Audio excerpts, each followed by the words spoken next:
అందరికీ నమస్కారం. ఈరోజు ఎస్కోట్ నుంచి వైసీపీ నాయకులు సనాతన ధర్మం గురించి, పవన్ కళ్యాణ్ గురించి, చంద్రబాబు గురించి కల్తీ పైన విమర్శలు చేశారు. ఈ విమర్శలు అబద్ధమని జనసేన పార్టీ తీవ్రంగా ఖండిస్తూ ఉంది. దొంగ అన్నట్టుగా ఉంది వాళ్ళ ఆరోపణలు. ఈరోజు ఎన్టీడీపీ అనే ఒక జాతీయ ప్రఖ్యాత ల్యాబ్ రిపోర్ట్ ప్రకారం శాస్త్రీయంగా నిరూపించబడింది. కల్తీ కొవ్వు లడ్డూలో ఉందని చెప్పేసి నిరూపించబడింది. కాబట్టి బలమైన సాక్ష్యాలు ఉన్నాయి.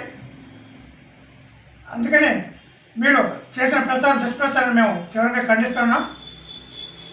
విమర్శలు చేసే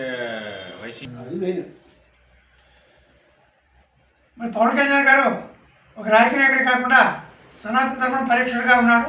కాబట్టి ఆయన వైసీపీ చేసిన తప్పులకి ప్రాయశ్చిత్త శిక్ష కూడా చేశారు. వైసీపీలో గత 5 ఏళ్ళుగా ఒక రాజకీయ వేదికగా తిరుపతి దేవస్థానం వాడుకున్నారు. వైవి సుబ్బారెడ్డి గారి పార్టీ కానీ.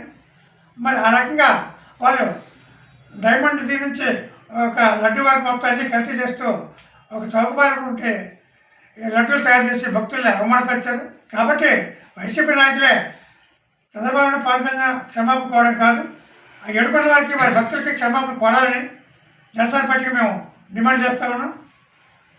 అంతేకాకుండా సిటీ విచారణ ఇంకా జరుగుతూ ఉంది.